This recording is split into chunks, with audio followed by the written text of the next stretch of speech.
Figaro Live, nous sommes le jeudi 25 août au lendemain de la sortie d'Avengers Endgame, un film qui vient clôturer plus de 10 ans de cinéma et une série de plus de 22 films exactement. Nous sommes en direct du Max Linder, un cinéma parisien, avec Jérémy Pontieux, journaliste aux réseaux sociaux du Figaro, et Joffo, il est artiste pour Marvel Comics, il est dessinateur, réalisateur et storyboarder. Nous avons vu le film, alors on vous garantit, pas de spoiler, mais on va en discuter aujourd'hui. Est-ce qu'il tient la route? Est-ce qu'il répond aux attentes des fans qui attendaient ce film? On les a vus nombreux déjà hier au cinéma pour la sortie du film. C'est d'ailleurs, je crois, le troisième lancement, le plus gros lancement de l'histoire en termes de cinéma. À Paris, tout à fait, et ça risque d'être probablement les plus gros mondial. Alors, ce film tient-il la route? Je vous propose d'en discuter avec nous et avec notre invité. C'est parti pour ce live ciné garanti sans spoiler. Générique.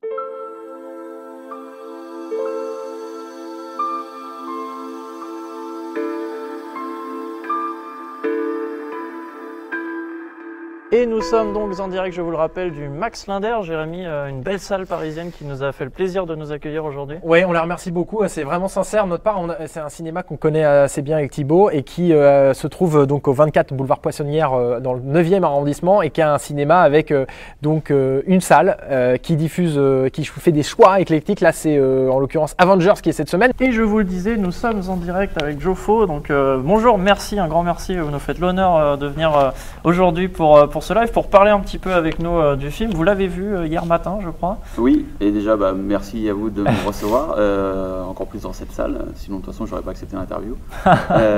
Et donc oui, j'ai eu effectivement l'occasion de voir le film hier, et comme on l'a dit, don't spoil the endgame, donc on va pas en parler, mais on va vous dire ce qu'on en a pensé, si on est déçu ou pas, mais on vous dira rien de l'intrigue ou même de choses qui pourraient casser votre plaisir. On précise quand même déjà pour passer le bonjour sur Facebook à Enzo et Anne qui nous ont rejoints, qui nous passent le bonjour. N'hésitez pas à peut-être interagir avec nous dire ce que vous adorez dans Marvel, dans Avengers. Voilà, on va parler de tout ça. Bonjour à tous les deux. Parlons tout d'abord peut-être de votre carrière finalement. Vous êtes chez Marvel depuis 2013. C'est ça. J'ai vu que vous aviez de nombreuses casquettes qui ne parlent pas forcément à tout le monde. On connaît par exemple le principe de storyboard à la télévision, au cinéma. En quoi ça consiste au niveau du comics? Alors pour essayer de l'expliquer assez simplement, le storyboard, pour ceux qui ne sont pas familiers avec ça, c'est un peu comme le squelette, c'est un peu comme l'architecture quand on va construire une maison. Avant, voilà, on a besoin de ça. Donc le storyboard va vraiment mettre une première mise en page, mise en scène sur ce qui va ensuite découler de tout. Et dans l'univers du cinéma, c'est un élément clé, quoi. C'est aussi un peu par rapport à un groupe de musique, un peu comme le bassiste. C'est-à-dire qu'on ne sait pas forcément qu'il est là, mais en fait si on l'enlève, il n'y a plus rien qui tient, quoi. Et du coup, moi j'ai effectivement eu l'occasion de rentrer chez Marvel en 2013, chez Marvel Comics. Et je le précise parce que Marvel a énormément d'entités. Il y a Marvel Comics, Marvel Animation, Marvel Jeux Vidéo, Marvel Film, voilà. Et donc moi je suis vraiment dans le pôle comics. Et donc Marvel Comics avait décidé de lancer une nouvelle forme de bande dessinée entièrement numérique, avec l'avènement des tablettes. Il y avait l'iPad qui venait d'être lancé, un an ou deux déjà. Et du coup ils avaient décidé d'inventer un format qui s'appelait les Infinite Comics. Et c'était donc vraiment une forme de récit pensé pour être lu sur écran, avec des cases qui popaient, qui apparaissaient sur d'autres. Voilà, il n'y avait plus besoin de tourner la page en fait. Et donc c'était assez intéressant en termes de mise en scène, et ça se rapprochait un petit peu justement du cinéma.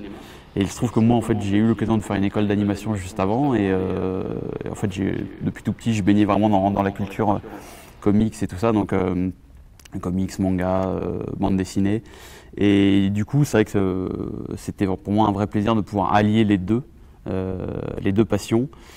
Et donc voilà, donc Marvel a fait cette ligne jusqu'en 2017, je crois. Et puis ça c'est quelque chose qui était assez chouette parce que Marvel est assez ouverte aux expérimentations. Donc voilà, ils savent qu'il faut laisser le temps aux choses pour voir. Mais au bout de 5 ans, je pense qu'au final, ça n'a pas aussi bien pris qu'ils l'espéraient. Et du coup, à contrario, comme ils savaient aussi que moi j'avais une formation d'animateur, ils se sont lancés dans ce qu'on pourrait appeler communément du motion comic. Donc c'est comme de l'animation, mais entre guillemets un peu moins animé. Et du coup, je suis moi maintenant storyboarder sur leur ligne de motion comics qui s'appelle les Ultimate Comics, que vous pouvez retrouver gratuitement sur YouTube. Et parallèlement à ça, je bosse aussi en tant que storyboarder sur un comic, cette fois traditionnel, qui s'appelle Iron Heart et qui est en fait c'est un personnage qui s'appelle Riri Williams et c'est un peu une Iron Man au féminin.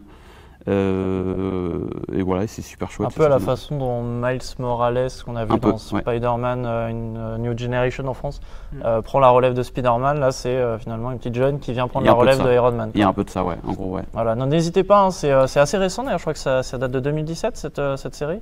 Alors, le personnage a été créé en 2017 et moi j'ai commencé à travailler dessus. Elle a eu vraiment son titre dédié là récemment. Je crois que c'est en novembre 2018 aux États-Unis. Oui, c'est que moi évidemment, ça paraît évident, mais moi je travaille vraiment avec les Américains. Donc du coup, les comics sur lesquels je travaille sont pas forcément sortis en France. Ouais. Et Iron Heart, je crois, n'est pas encore sorti. Et pareil au niveau des vidéos, Ultimate Comics sont disponibles pour le moment seulement en anglais. Donc bon, après avec YouTube, il y a des sous-titres et tout ça, mais voilà, je précise quand même pour le public non anglophone. Voilà. Bon, et on reparlera, puisque vous avez une actualité aussi, on parlera de ce que vous faites un peu plus tard. Je crois qu'on a déjà des questions, alors, Jérémy. On a déjà une première question effectivement qui est arrivée. Je vais passer quand même bonjour à Valipo, 2A, Marie Renaud qui nous regarde. Et effectivement, si je regarde mon téléphone, c'est pour vous suivre vous, pas parce que je n'écoute pas. Je vous rassure. Moi aussi. On a Julie qui demande une question quand même assez large. On y reviendra au fur et à mesure, Julie. Bonjour, y a-t-il de grosses différences dans l'histoire entre les comics et les films? C'est intéressant. On va voir un petit peu ça justement parce que c'est énorme. On peut peut-être revenir sur le principe des histoires selon les comics. Peut-être une petite chose. On vous invite dans les commentaires à nous dire quel Avenger vous avez envie que Jeffo ici présent dessine, puisque pendant le live il va dessiner et à l'issue du live on va vous poser une petite question et si vous y répondez vous pouvez gagner ce beau dessin. On va en faire déjà un, ça sera bien. Dites-nous dans le chat si vous souhaitez, dites-nous peut-être un membre des Avengers, j'imagine que vous pouvez tous les dessiner. Oui, a priori ça va. Okay. Dites-nous dans le chat un membre des Avengers que vous voulez voir dessiner et ensuite on vous posera une question, vous pourrez peut-être le gagner et donc Jofo va le dessiner en direct pendant que nous parlons. Donc dites-nous dans le chat un Avengers que vous souhaitez voir en papier et on va pouvoir voir ça ensemble pendant le live. Voilà, donc pour revenir sur cette question des différences entre les histoires des comics et des films, il faut rappeler déjà qu'il y a des arcs narratifs, c'est-à-dire de grandes séries d'histoires qui ne sont pas forcément liées entre elles, mais qui entretiennent pendant peut-être des mois, parfois des années, une histoire dans les comics, c'est ça? Oui, et puis donc oui, effectivement, il y a une énorme différence. Justement, parce que déjà le personnage de Captain America avait été créé par Jack Kirby et Joe Simon, je crois.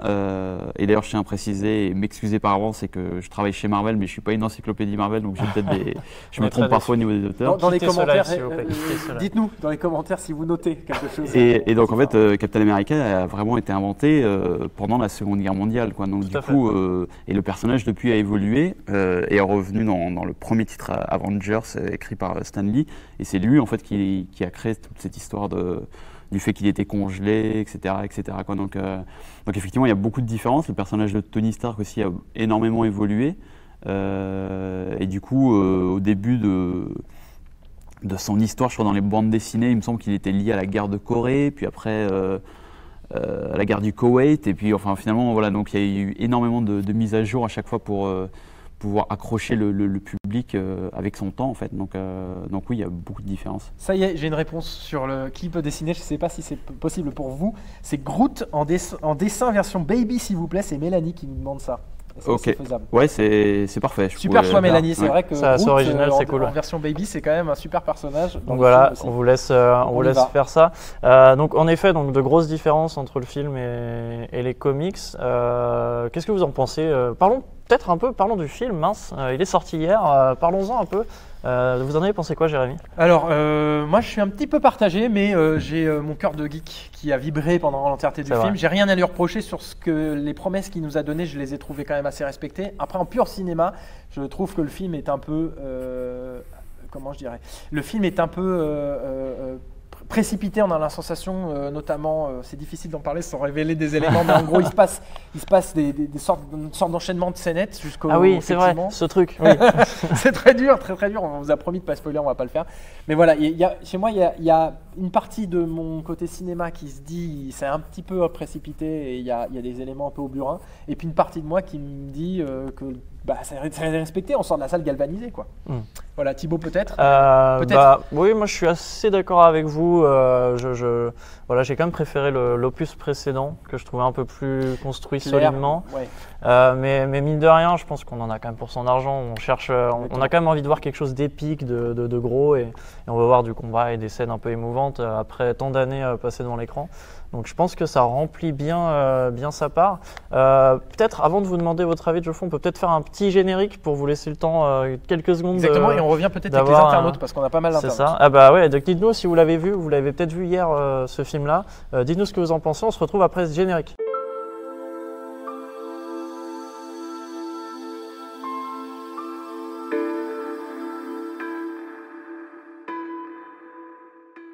Justement, est-ce qu'on a des avis d'internautes sur ce film sorti Alors, je ne sais pas si on a des avis, mais on a pas mal de gens qui réagissent au dessin. Alors, on ne pourra pas tous les prendre, mais je vais citer quand même Julie qui nous parle, qui dit Captain Marvel. Valipo qui nous dit moi j'aimerais bien voir le personnage féminin dont il a parlé auparavant. C'est peut-être Iron Heart. Ouais, tout à fait. Marie qui nous parle de Rocket Raccoon, c'est marrant, hein, on a les personnages de Gardiens de la Galaxie qui ont beaucoup marqué. On a le bonjour de Lulu, on a le bonjour de Frozo de Grèce qui nous dit très intéressant entretien, merci beaucoup, ça me fait très plaisir. Et Mélanie qui va voir le film samedi. Et voilà, peut-être Valipo, je précise, qui nous dit pouvez-vous croquer au dessin Thibaut et Jérémy façon super-héros. Ça, ce sera pour nous après. Voilà, on va quand même rester sur les Avengers. On n'a pas vraiment la carrière. On n'est pas encore des super-héros. Un petit côté Chris Evans, peut-être Infinity War avec la barbe. Ryan Gosling, Chris Evans. Je vais retourner travailler, je pense un petit peu la musculation pour ça. Peut-être Jeffo, est-ce que vous pouvez nous dire ce que vous avez pensé de Avengers Endgame? Oui, alors effectivement, moi j'ai aussi beaucoup aimé. Et notamment aussi parce que c'est la conclusion. C'est vrai que il y a cet aspect-là, c'est la fin vraiment de 10 ans.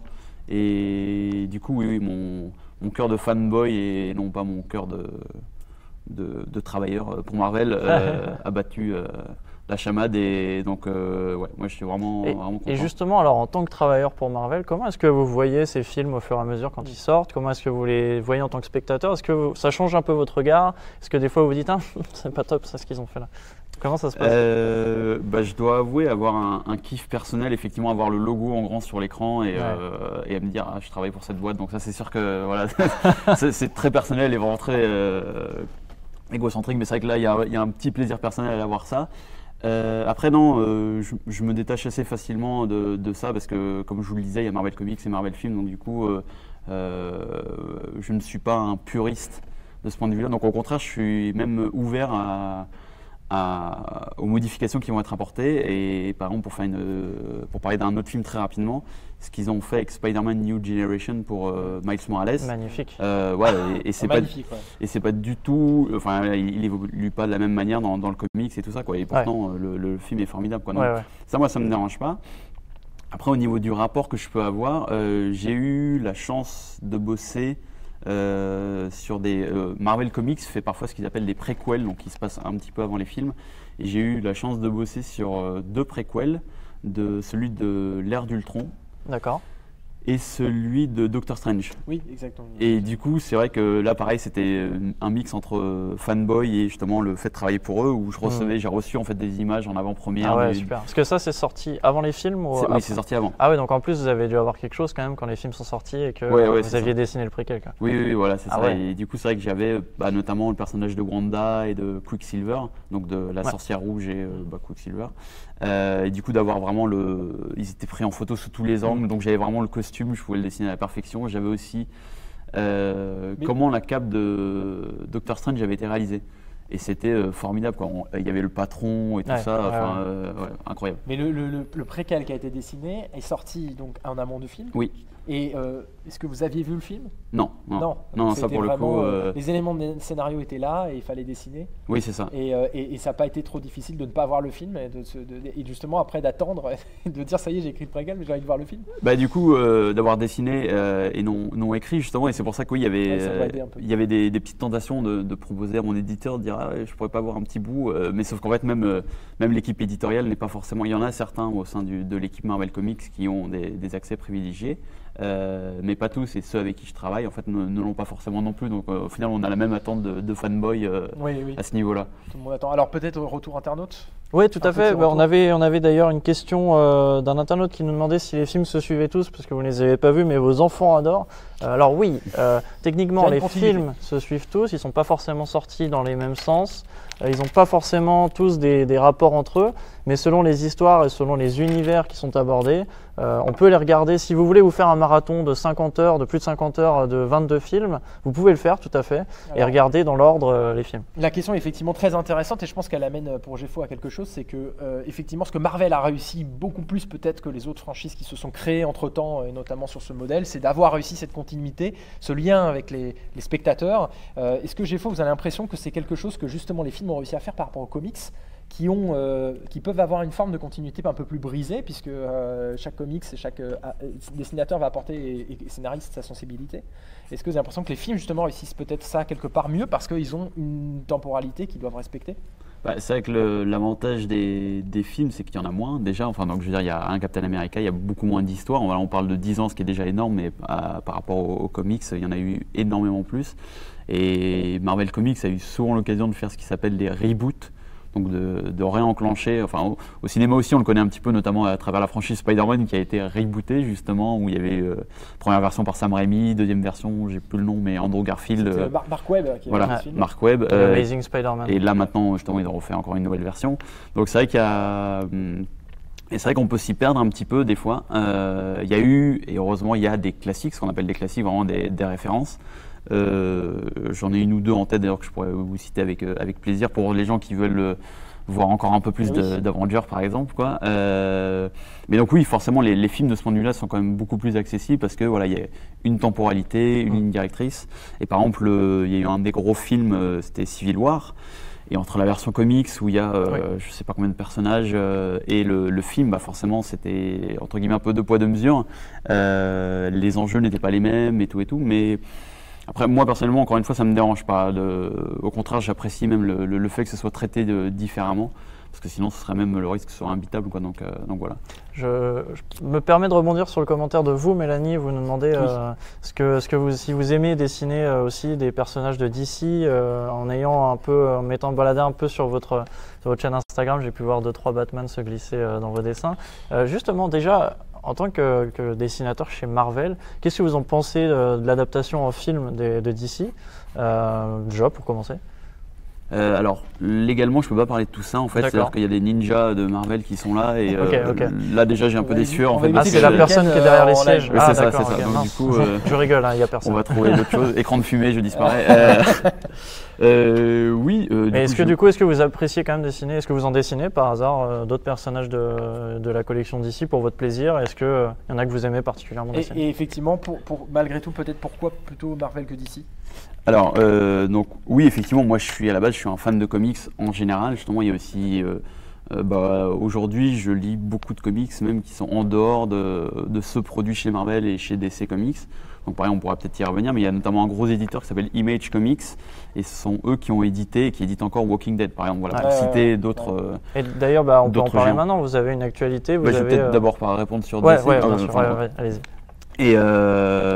Mais donc du coup, moi je suis un fan de comics avant tout, voilà, et non un fan de... Même si effectivement j'ai grandi avec Marvel, notamment parce que plus facilement, parce qu'à l'époque c'était distribué, les titres Marvel étaient distribués plus facilement en France par rapport aux titres DC. Donc il y a un petit côté un peu plus accroche envers Marvel. Mais c'est vrai que oui, j'adore dessiner tous les univers et je suis évidemment ouvert à toutes les itérations qui vont être proposées au cinéma. Voilà, et sans me dire non, je suis Marvel only ou ce genre de choses. Quoi. Et donc vous parliez de cette collection dans laquelle je crois vous avez co-réalisé une œuvre que vous dessinez, c'est ça? Qui s'appelle Burnout, on peut en parler maintenant du coup? Tout à fait, oui, donc du coup parallèlement au travail que je fais chez Marvel en tant que storyboarder, là j'ai eu l'occasion d'être dessinateur pour le coup, donc sur un titre qui s'appelle Burnout. C'est alors le synopsis de l'histoire, pour le raconter très rapidement et en étant poli. Et s'il y avait une invasion extraterrestre et que le seul moyen de le voir, c'était d'être drogué ou alcoolisé. Voilà, donc un peu un pitch à la Carpenter. Effectivement. Oui, c'est ça exactement. Ouais. Et donc voilà, donc vraiment dans un esprit totalement différent, justement pas du super-héros, au contraire. Et donc là, effectivement, là, je suis dessinateur et c'est vraiment une très très chouette expérience que j'ai pu faire. Et sans rentrer dans le détail qui n'intéressera pas forcément les gens qui nous regardent, mais c'est pas du tout pareil même au niveau du droit d'auteur chez Image, parce que là, c'est vraiment un titre que moi j'ai créé, donc j'ai beaucoup plus de droits d'auteur par rapport à chez Marvel où je travaille sur des persos déjà existants. Donc voilà, il y a plein de choses différentes et assez intéressantes à moi, pour moi, à mon niveau. Je rebondis sur deux questions différentes mais intéressantes. DTB sur le Figaro.fr qui nous dit « Je ne savais pas qu'il y avait des Français qui travaillent sur des Marvel, est-ce qu'il y en a beaucoup ?» Et juste un clin d'œil à quelqu'un qui vous connaît bien, un certain Julien, qui dit « Ça ne lui manque pas trop de ne plus dessiner des pandas ». Et je pense qu'il fait référence à Walking Pandas. Pas de bêtises, voilà. Alors première réponse, oui, il y a pas mal de dessinateurs français. Et évidemment, je commence à vouloir réfléchir à une liste et je vais en oublier. Mais parmi les plus, en tout cas ceux qui me viennent à l'esprit, il y a Paul Renaud, Bengal, Roland Boschi, et je crois que ce sera tout ce que j'aurai en tête. Ah, Olivier Coipel, évidemment, Olivier Coipel qui est un des Français qui a influencé le plus graphiquement, notamment le personnage de Thor au cinéma. Au niveau de l'armure, il fait partie des personnes qui avaient redesigné dans le comics et ça a été repris au cinéma. Voilà, et je suis désolé par avance pour tous les autres que j'oublie. Il y a aussi des filles, des femmes, Elsa Chartier notamment, et je crois que c'est tout ce que j'ai en tête pour le moment. Il y en a bien entendu. Ils regardent ce que font les Français, en fait, Marvel, ou c'est plutôt dans l'autre sens, il y a une demande des Français vers Marvel en disant « Nous, on aimerait bien intégrer l'écurie ». Bah ça, en fait, ça c'est l'avantage de la mondialisation et d'Internet notamment, en fait. C'est-à-dire que Marvel est ouvert à tout le monde, et donc du coup, il y a beaucoup de dessinateurs qui ne sont pas américains en fait. Donc il y a beaucoup de dessinateurs d'Amérique du Sud, d'Italie, d'Espagne. Donc c'est très riche. Ouais.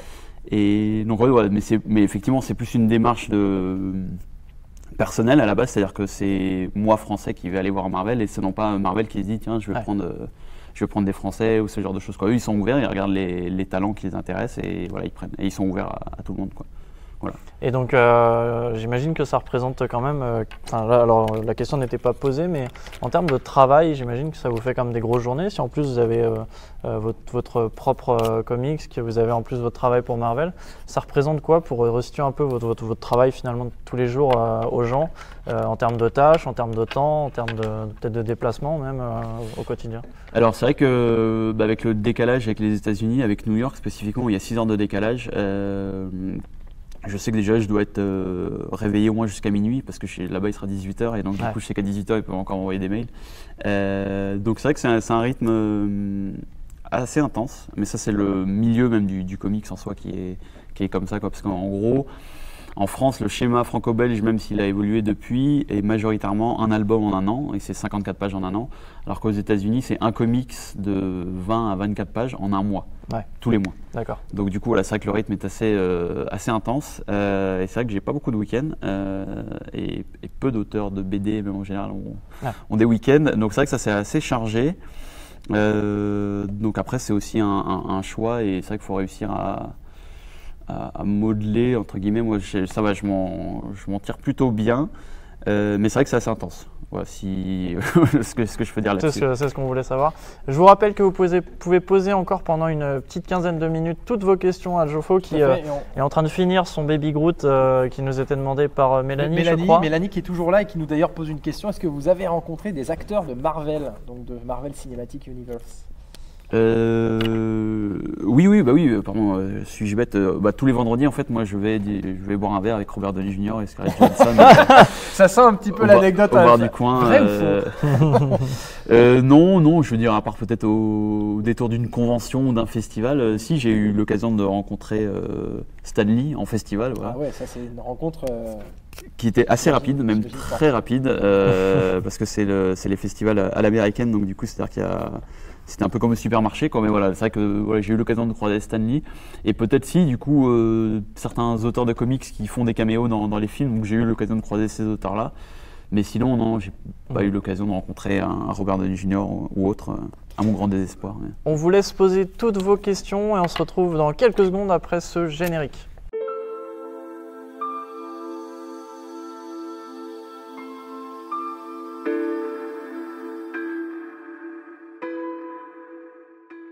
J'avais une question à vous poser sur le lien entre les films et les comics dans le sens esthétique du terme, c'est-à-dire est-ce qu'il y a des cinéastes qui ont, pour vous, réussi le pont de transposer les comics avec efficacité, on va dire avec talent, dans les cinéastes qui ont eu lieu. Moi je pense personnellement à Sam Raimi, qui a vraiment une sensibilité comics, je trouve, dans les adaptations qu'il a données de Spider-Man.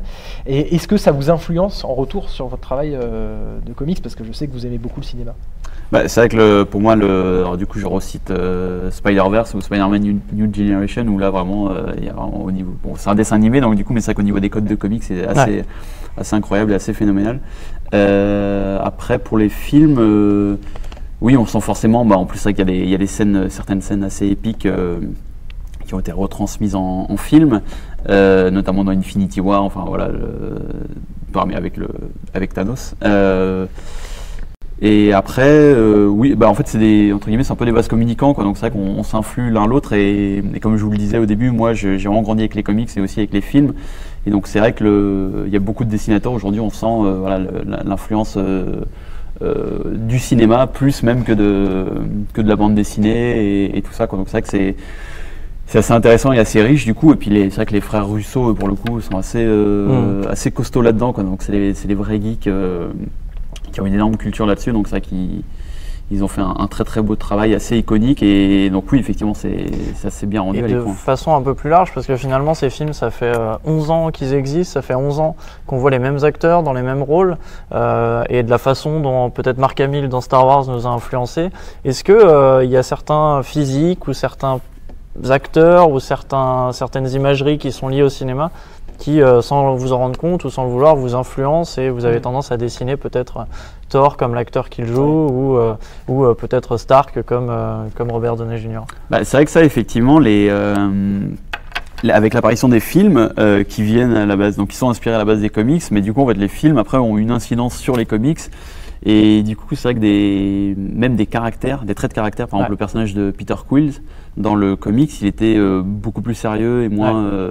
Donc on rappelle, c'est dans les Gardiens de la Galaxie. C'est fait avec Chris Pratt qui joue le rôle. Et c'est vrai que c'est pareil aussi avec Tony Stark, où du coup, ils ont mis plus la barbichette, ce genre de choses.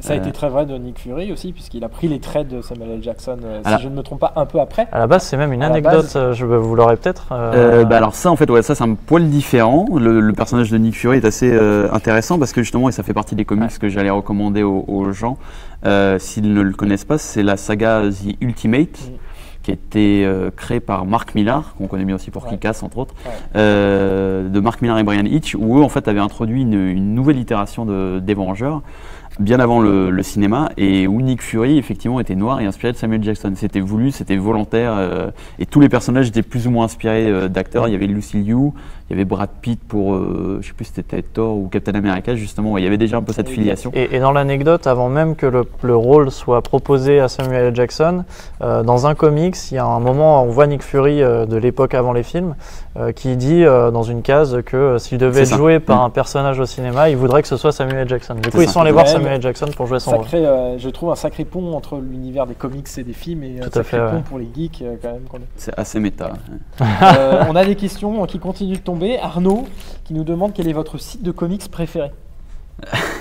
C'est très spécifique, mais oui. Une question. Et si c'est le Arnaud auquel je pense, en plus, ce sera d'autant plus spécifique, puisque ce sera évidemment comicsblog.fr. Alors je dis ça en plus, moi je suis par mon boulot, en fait, je suis très mauvais pour surfer, etc. Donc du coup, je suis un peu feignant, et donc du coup, si j'ai un site que je trouve très bien, je reste là-dessus. Et du coup, c'est vrai que le site de Comicsblog fait un énorme boulot assez impressionnant.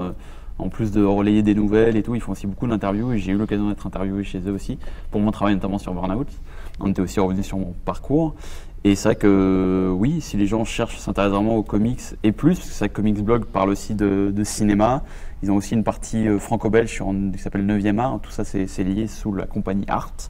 Et donc oui, Comicsblog, vraiment là-dessus, c'est cool.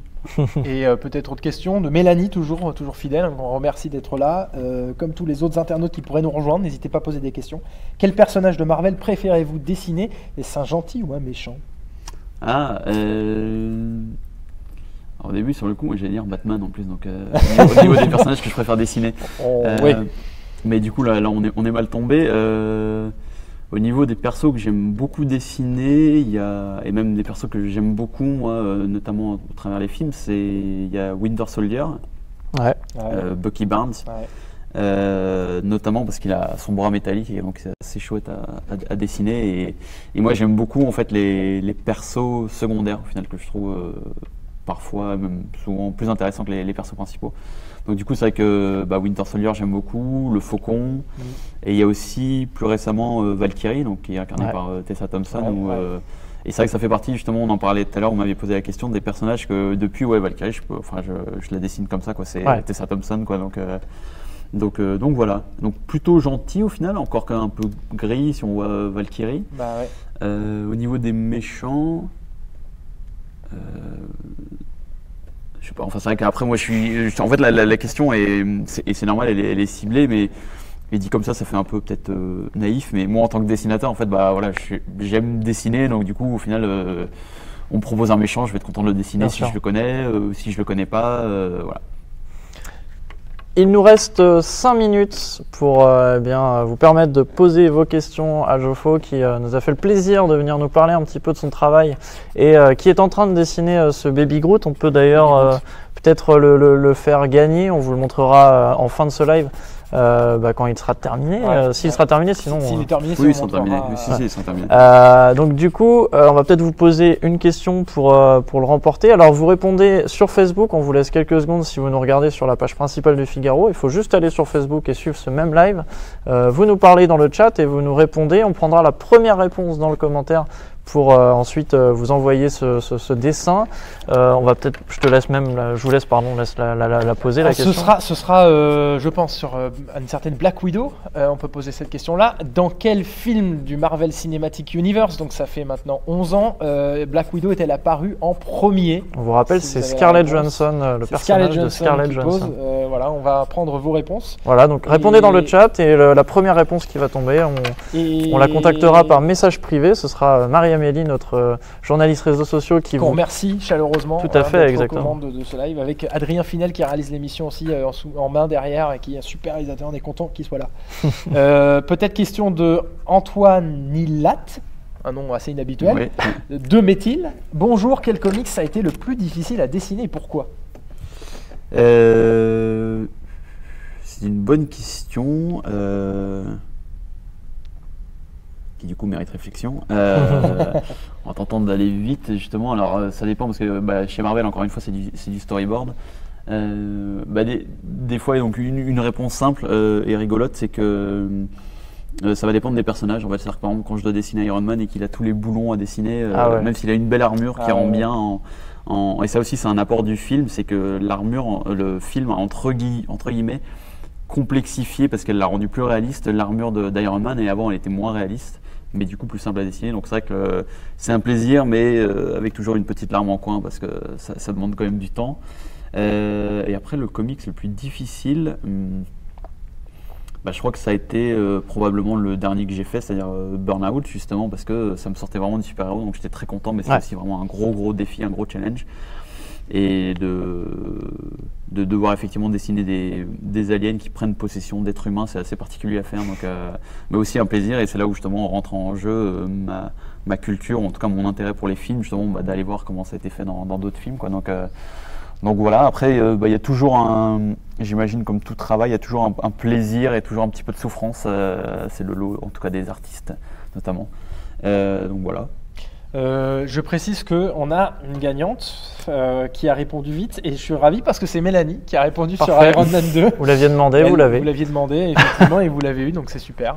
Merci beaucoup pour votre réponse rapide. Donc voilà, on va vous contacter par message privé. Tout à fait, soyez à l'affût de votre on vous l'enverra par la poste. Voilà, ça nous fait plaisir. On arrive à la fin de ce live. Je vous remercie tous les deux pour cet entretien particulièrement intéressant. On vous le rappelle, Avengers sorti hier en salle, Avengers Endgame qui vient clôturer une saga. Oui, Jérémy. Peut-être justement pour rebondir là-dessus, précision qu'on est au Max Linder Panorama, qu'on remercie chaleureusement de nous avoir laissé tourner ce live ici avec Geoffo et avec toi, vous. Bon. C'est difficile. Et en fait, vous pouvez retrouver Avengers en salle ici. tous les jours. Ils diffusent toute la semaine Avengers Endgame, soit en 3D, soit en 2D, vous avez le choix. Donc voilà, moi personnellement, j'adore ce cinéma, donc je vous invite Et à à venir le commencer voir ici. d'ailleurs, l'écran que vous voyez derrière nous, Qualité de projection, ouais, dans tout à 30 fait. minutes, il y aura une séance qui va commencer. Exactement. Donc, on va arriver à la fin de ce live. On vous remercie. Merci à vous, Mélanie et les autres Mélanie, membres que j'ai oubliés. Virginie, Arnaud qui ont suivi le live, DTB 28 sur La page principale du Figaro. Figaro.fr. Merci beaucoup. Est-ce que vous voulez que je monte le... Tout à fait. Alors, ce sera sur cette caméra. On avait 2 caméras, malheureusement. Une d'entre elles nous a Il n'est lâché. pas encore totalement fini, mais vu que c'est la fin du live, ce sera On va l'occasion. pouvoir le voir aussi. Du coup, oui. Super. Super. Voilà. On va pouvoir le montrer. Effectivement, en plus, on avait une demande de est-ce qu'on peut voir le dessin, donc c'est super. Voilà, on espère que vous le voyez bien. Voilà, on a un peu improvisé là. On avait 2 caméras. Normalement, je crois que vous étiez un peu plus mis en avant, Oui, mais ce sera pour la prochaine fois. mais c'est déjà un plaisir d'être interviewé, d'être venu. Donc merci à vous pour ça et merci aux internautes d'être En tout là. cas, un grand merci. Je le rappelle, vous pouvez retrouver le travail de Jofo en ce moment avec Burnout, sa série que vous pourrez retrouver, j'imagine, un peu partout sur Internet de toute façon. Alors oui, très rapidement, Burnout, c'est une série pareille en américaine, Ouais. donc vous pouvez la retrouver dans des comic shops. Mais il y a aussi, je travaille sur 2 séries françaises qui sont éditées chez Dupuis, en numérique aussi, donc sur un site qui s'appelle la Webtoon Factory. D'accord. Voilà, donc je pense qu'on donnera toutes les informations après. Et vous pouvez me retrouver effectivement sur Ironheart et sur YouTube, sur la dernière vidéo que j'ai faite qui est sortie pour Marvel. Voilà, donc je vous laisse donner les liens. Parfait. Et tout, quoi. Le message est passé. Un grand merci à vous de nous avoir suivis. On se retrouve très bientôt pour un live cinéma. Merci à vous, Jérémy, d'avoir Merci à vous, été Thibaut. ici avec nous. Merci à Adrien Finel à la réalisation et à Marie-Amélie aux réseaux sociaux qui a pu interagir avec vous dans le chat. Et nous, on se dit à très bientôt pour un nouveau live ciné. Générique de fin et à bientôt.